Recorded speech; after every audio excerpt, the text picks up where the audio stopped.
Hello friends, आज हम बात करेंगे कुछ इम्पॉर्टेंट एमसीक्यूज़ जो कि आपके इम्पॉर्टेंट हैं पीजीटी, जीआईसी लेक्चर और जीआईसी आश्रम पद्धति लेक्चर के लिए। भाई स्टार्ट करते हैं। इसमें जो फर्स्ट है, the rise respiration during fruit ripening is termed as. जो रिस्पिरेशन राइज होता है आपका फल पकने के दौरान, उसे क्या कहते हैं? 4 ऑप्शन दे रखे हैं। फ्रक्शन rise, climacteric rise, metabolic rise या क्लाइमेक्ट्राइज। तो इसमें जो आपका राइट आंसर हो जाएगा, जो फ्रूट राइपनिंग के दौरान जो आपका रिस्पिरेशन में इंक्रीज हो बढ़ जाता है, तो ये आपका कहलाता है option B, climacteric rise. Right answer option B, climacteric rise. Next है, cyanide inhibits cellular respiration because.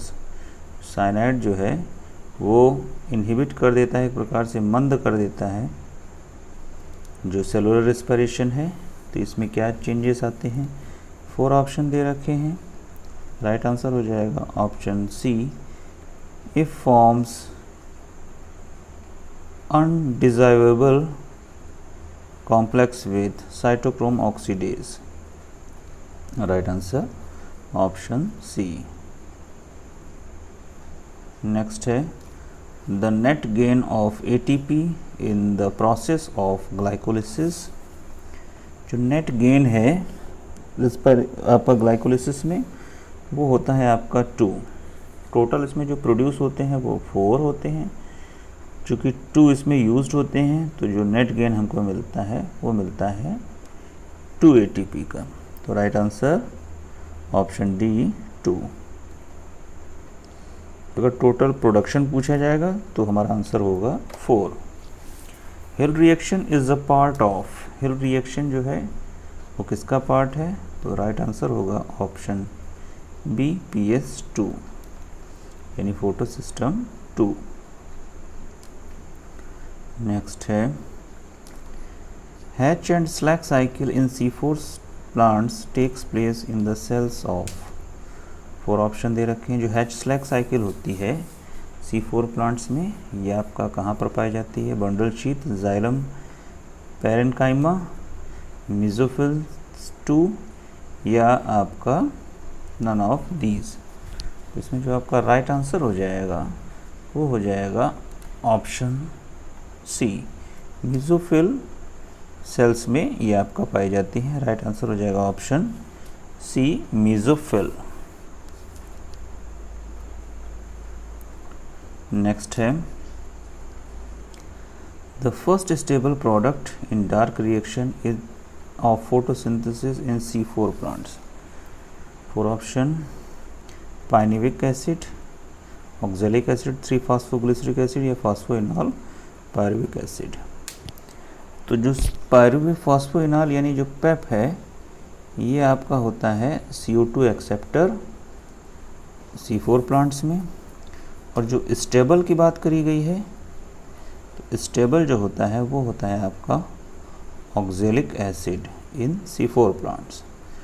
Stable जो आपका प्रोडक्ट बनता है वो होता है आपका ऑप्शन बी, ऑक्जेलिक एसिड। अगर CO2 एक्सेप्टर की बात करी जाए तो होगा पैप यानी फॉस्फोइनॉल पायरुविक एसिड। नेक्स्ट है, the amino acid parts of an enzyme is called. Enzyme का जो एमिनो एसिड वाला पार्ट होता है वो क्या कहलाता है? एमिनो एसिड यानी कि जो प्रोटीनियस पार्ट होता है। 4 ऑप्शन दे रखे हैं, एपो एंजाइम, होलो एंजाइम, को एंजाइम या कोफैक्टर। तो राइट आंसर हो जाएगा ऑप्शन ए, एपो एंजाइम। जो आपका एमिनो एसिड यानी एंजाइम का जो हिस्सा होता है प्रोटीन वाला, वो आपका कहलाता है एपो एंजाइम। नेक्स्ट है, the E coli genetic code is not similar to. जो ई कोलाई का जेनेटिक कोड है वो किससे समानता नहीं रखता है? Human genetic code, genetic code of birds, mitochondrial genetic code या एल्गल जेनेटिक कोड। तो right answer option C, mitochondrial genetic code.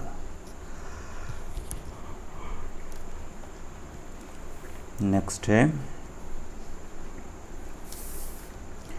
Following codons are termination of और नॉनसेंस। कोडोन्स यहाँ होना चाहिए।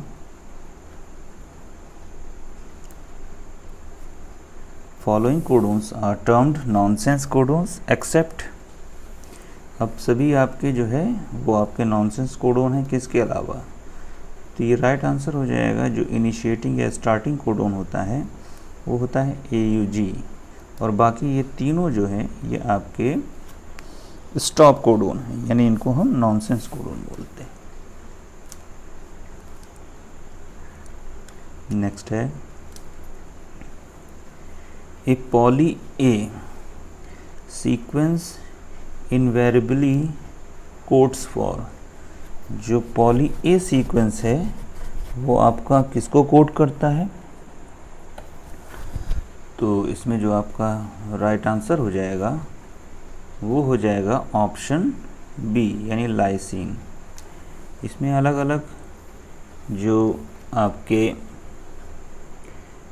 बहुलक होते हैं इनको अलग अलग कोड, जैसे आपका A बहुलक है तो ये आपका लाइसिन को कोड करता है, लाइसिन।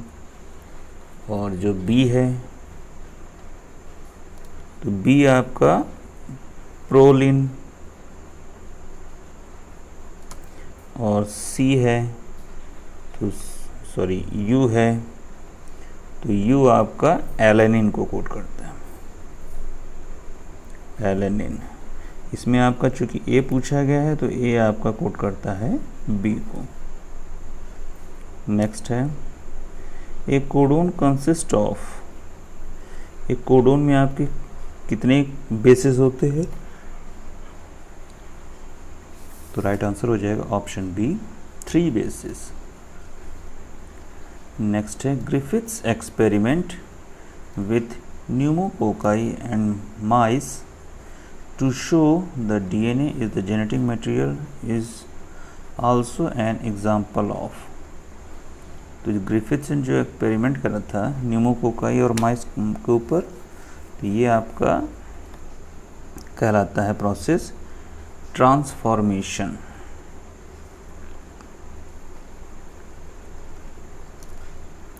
नेक्स्ट है the enzyme responsible for कॉपिंग DNA from RNA। इसमें जो DNA फ्रॉम RNA है तो इसमें जो आपका एंजाइम यूज़ होगा वो हो जाएगा आपका reverse transcriptase. Right answer option D, reverse transcriptase. इसमें कॉपिंग DNA फ्रॉम RNA पूछा गया है तो हो जाएगा रिवर्स ट्रांसक्रिप्टेज।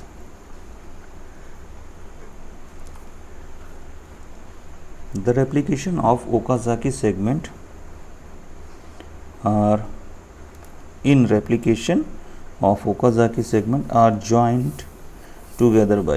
जो आपका रेप्लिकेशन प्रोसेस होता है इसमें जो ओकाजाकी सेगमेंट बन जाते हैं डिसकंटिन्यूअस चेन पे, तो इनको चूँकि ये छोटे छोटे फ्रेगमेंट्स होते हैं और इनको आपस में अटैच करने के लिए एक स्पेशल एंजाइम की ज़रूरत होती है। तो ये एंजाइम होता है आपका जो इनको अटैच करता है इनके फ्रेगमेंट्स को, यानी ओकाजाकी सेगमेंट्स को। ये कहलाता है DNA ligase. Right answer option D, DNA ligase. Next है the Watson Crick idea of semi conservative DNA replication was experimentally verified by। तो इसको जो एक्सपेरिमेंटली वेरीफाइड किया था वो आपका किया था मैसेल्सन ने। नेक्स्ट है in DNA repair process some pyrimidine dimers can be removed by. जो DNA रिपेयर प्रोसेस के दौरान जो pyrimidine आपस में अटैच हो जाते हैं तो इनको किस प्रोसेस के द्वारा रिमूव करा जाता है? तो वो प्रोसेस होता है आपका photo reactivation. Right answer option B, photo reactivation.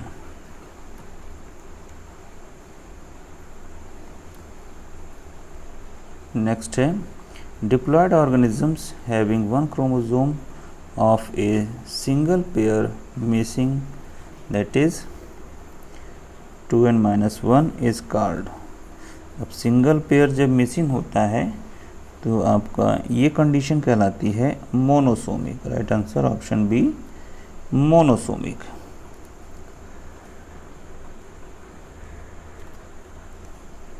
Next है broken ends of a chromosome behave as if they are sticky in case of.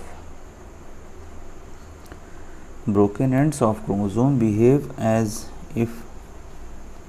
if they are sticky in case of, इसमें जो आपका right answer हो जाएगा वो हो जाएगा option ए translocation.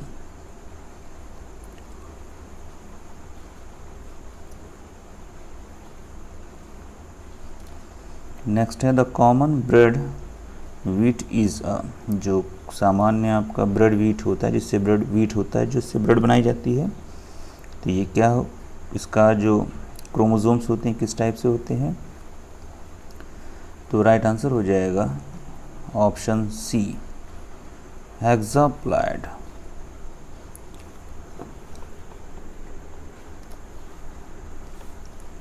Next है which among the following is most harmful for future generation.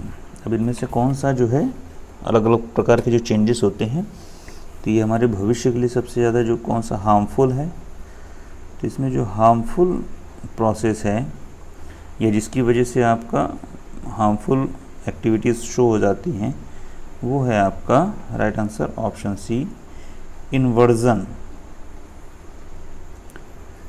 Right answer option C inversion. ये म्यूटेशन का एक टाइप है जो कि हार्मफुल होता है। नेक्स्ट है leptome coined by Haberlandt is synonymous with, यानी लैप्टॉम जो है जिसको हैबरलैंड ने खोजा था या दिया था, तो ये किसका सिनोनिम है, तो राइट आंसर हो जाएगा ऑप्शन ए फ्लोएम।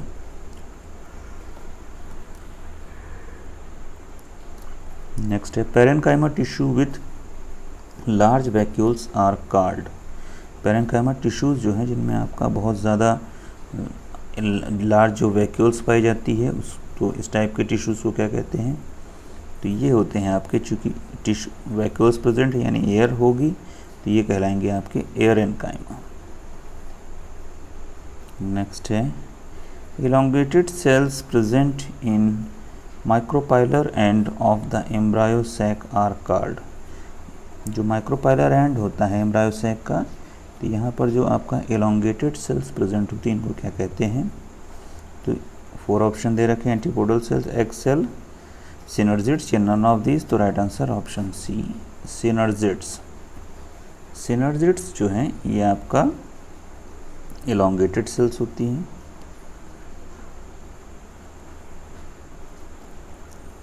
नेक्स्ट है a fossil where no organic material of the organisms is present is called. एक फॉसिल है जिसमें आपका ऑर्गेनिक मटेरियल नहीं प्रेजेंट है ऑर्गेनिजम्स का, तो इसको क्या कहते हैं, यानी ये किस टाइप का जो फॉसिल्स है, कास्ट, पेट्रिफिकेशन, कंप्रेशन या इम्प्रेशन, तो right answer option B petrification. A fossil where no यानी नहीं है आपका ऑर्गेनिक मटेरियल नहीं है, right answer option B petrification.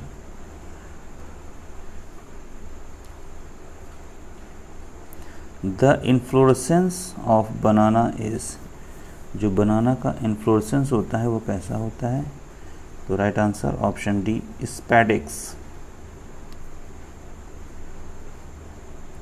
Next है the edible part of grapes is, 4 option mesocarp, epicarp, pericarp या ऑल ऑफ, तो राइट आंसर हो जाएगा option D epicarp, mesocarp and placenta. ये तीनों आपके एडिबल पार्ट हैं ग्रेप्स के।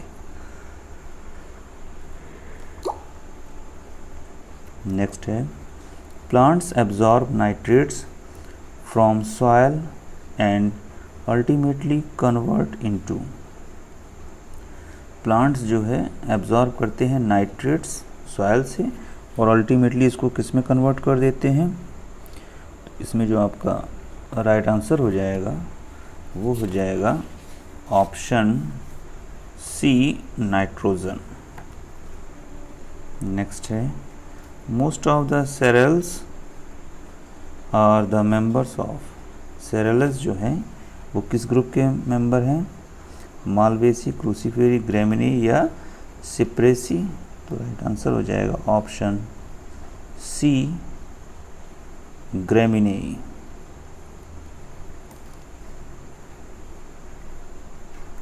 नेक्स्ट है antibiotic streptomycin is obtained from. तो एंटीबायोटिक जो स्ट्रेप्टोमाइसिन है ये आपका किस स्पीसीज से ऑब्टेन की जाती है। राइट आंसर हो जाएगा ऑप्शन ए स्ट्रेप्टोमाइसिन ग्राइसियस। नेक्स्ट है कॉमन फाइबर्स में B obtained from the following except. जो कॉमन फाइबर्स होते हैं रेशे एक प्रकार से वो लगभग सबसे प्राप्त किए जाते हैं, किससे आपका नहीं मिलेंगे, निम्न में से किस में नहीं होंगे, किससे नहीं मिलेंगे।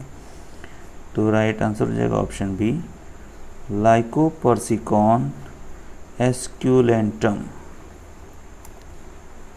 लाइकोपर्सिकॉन एस्क्यूलेंटम। नेक्स्ट है the most medicinally important gymnosperm is.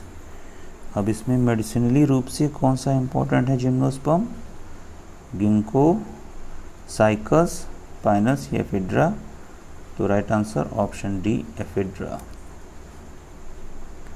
Next है heterospory is well established in the genus. Heterospory जो है वो किस जीनस में आपका पाई जाती है, एक्वेसिटम, लाइकोपोडियम, मार्सेला या साइलोटम।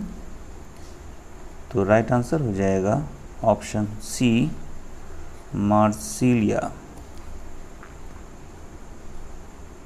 नेक्स्ट है which of the following pteridophytes is extinct now. इस समय कौन सा जो टेरिडोफाइट्स है वो एक्सटिंक्ट हो गया है। 4 ऑप्शन दे रखे हैं, इसमें जो आपका राइट आंसर हो जाएगा वो हो जाएगा option B Rhynia major. Next है blue green algae are classified in. Blue green algae जो है वो किस ग्रुप में आपको क्लासिफाइड करे गए हैं, रोडोफाइटा, साइनोफाइटा, क्राइसोफाइटा या Phaeophyta. Right answer option B Cyanophyta. Last question है isomorphic alternation of generation is found in. Isomorphic alternation of generation किस में पाई जाती है। तो ये लास्ट क्वेश्चन है, इसको आप कमेंट करके बताएं इसका राइट आंसर क्या होगा। आइसोमॉर्फिक अल्टरनेशन ऑफ जनरेशन किस में पाई जाती है ये आप कमेंट करके बताएं। तो ये थे इम्पोर्टेंट MCQs। Thank you.